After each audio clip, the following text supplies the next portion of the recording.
नमस्कार भक्तजनों, भगवान भोलेनाथ की कृपा आप सब पर सदैव बनी रहे। आइए आज हम सावन मास महात्म्य के 13वें अध्याय को सुनते हैं। चैनल पर नए हैं तो चैनल को सब्सक्राइब जरूर कर ले और बेल आइकन दबाना बिल्कुल ना भूले। सावन माह महात्म्य के 13वें अध्याय में हम दुर्वा गणपति व्रत विधान को सुनेंगे। ओम नमः शिवाय। सनत कुमार बोले, हे भगवान, किस व्रत के द्वारा अतुलनीय सौभाग्य प्राप्त होता है और मनुष्य पुत्र पौत्र धन ऐश्वर्य तथा सुख प्राप्त करता है। हे महादेव, व्रतों में उत्तम उस व्रत को आप मुझे बताएं। ईश्वर बोले, हे सनत कुमार, तीनों लोकों में विख्यात दुर्वा गणपति व्रत है। सर्वप्रथम भगवती पार्वती ने श्रद्धा के साथ इस व्रत को किया था। हे मुनिसतम, इस प्रकार पूर्व में सरस्वती, महेंद्र, विष्णु, कुबेर, अन्य देवता, मुनिजन, गंधर्व, किन्नर, इन सभी ने भी इस व्रत को किया था। सावन मास की शुक्ल पक्ष की शुद्ध व महापुण्यदायिनी चतुर्थी तिथि को इस व्रत को करना चाहिए, क्योंकि इसी दिन सभी पाप समूह का नाश हो जाएगा। चतुर्थी के दिन स्वर्ण पीठासीन स्थित एकदंत गजानन विघ्नेश की स्वर्णमयी प्रतिमा बनाकर उसके आधार पर स्वर्ण में दुर्वा को व्यवस्थित करने के पश्चात विघ्नेश्वर को रक्त वस्त्र से वेष्टित ताम्रमय पात्र के ऊपर रखकर सर्वतोभद्र मंडल में रक्त पुष्पों से अपामार्ग, समी, दुर्वा, तुलसी, बिल्वपत्र, इन 5 पत्रों से, अन्य उपलब्ध सुगंधित पुष्पों से, सुगंधित द्रव्यों से, फलों से तथा मोदकों से उनकी पूजा करनी चाहिए और इसके बाद उन्हें उपहार अर्पित करना चाहिए। इस प्रकार अनेक उपचारों से भी गिरजापुत्र विघ्नेश की पूजा करनी चाहिए। इस प्रकार कहें, सुवर्ण निर्मित इस प्रतिमा में मैं विघ्नेश का आवाहन करती हूँ, कृपानिधि पधारे।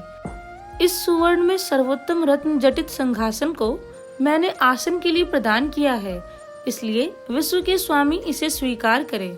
हे उमासुत, आपको नमस्कार है। हे विश्वव्यापिनी, हे सनातन, मेरे समस्त कष्टों को आप नष्ट कर दे। मैं आपको पाद्य समर्पित करता हूँ। गणेश्वर, देव उमापुत्र तथा मंगल का विधान करने वाले को यह अर्घ प्रदान करता हूँ। हे भगवान, आप मेरे इस अर्घ को स्वीकार करें। विनायक, सूर तथा वर प्रदान करने वाले को नमस्कार है, नमस्कार है। मैं आपको यह अर्घ समर्पित करता हूँ, इसे ग्रहण करें। मैंने गंगा आदि सभी तीर्थों से प्रार्थना पूर्वक यह जल प्राप्त किया है। हे सुरपुंगव, आपके स्नान के लिए मेरे द्वारा प्रदत्त इस जल को स्वीकार कीजिए। सिंदूर से चित्रित तथा कुमकुम से रंगा हुआ यह वस्त्र युग्म आपको दिया गया है, आप इसे ग्रहण करें। लंबोदर तथा सभी विघ्नों को नाश करने वाले देवता को नमस्कार है। उमा के शरीर के मल से आविर्भूत हे गणेश जी, आप इस चंदन को स्वीकार करें। हे सुरश्रेष्ठ, मैंने भक्ति के साथ आपको रक्त चंदन से मिश्रित अक्षत अर्पण किया है। हे सुरसत्तम, आप इसे स्वीकार करें। मैं चंपा के पुष्पों, केतकी के पत्रों तथा जपा कुसुम के पुष्पों से गौरी पुत्र की पूजा करता हूँ। आप मेरे ऊपर प्रसन्न हो। सभी लोगों पर अनुग्रह करने वाले तथा दानवों का वध करने के लिए स्कंद गुरु के रूप में अवतार ग्रहण करने वाले, आप प्रसन्नता पूर्वक यह धूप लीजिए। परम ज्योति प्रकाशित करने वाले तथा सभी सिद्धियों को देने वाले आप महादेव पुत्र को मैं दीप अर्पण करता हूँ, आपको नमस्कार है। इसके बाद गणानाम त्वा, इस मंत्र से मोदक, 4 प्रकार के अन्न, पायस तथा लड्डू आदि का नैवेद्य अर्पण करें। मैं आपकी मुख शुद्धि के लिए आदर पूर्वक कपूर, इलायची तथा नागवल्ली के दल से युक्त तांबुल आपको प्रदान करता हूँ। हिरण्यगर्भ के गर्भ में स्थित अग्नि के सुवर्ण बीज को मैं दक्षिणा रूप में आपको प्रदान करता हूँ, अतः आप मुझे शांति प्रदान कीजिए। हे गणेश्वर, हे गणाध्यक्ष, हे गौरीपुत्र, हे गजानन, हे इभानन, आपकी कृपा से मेरा व्रत पूर्ण हो। इस प्रकार अपने सामर्थ्य के अनुसार विघ्नेश का विधिवत पूजन करके उपस्कर निवेदित सामग्री सहित गणाध्यक्ष को आचार्य के लिए अर्पण कर देना चाहिए। उनसे प्रार्थना करें, हे भगवान, हे ब्राह्मण, दक्षिणा सहित गणराज की मूर्ति को आप ग्रहण कीजिए। आपके वचन से मेरा यह व्रत आज पूर्णता को प्राप्त हो।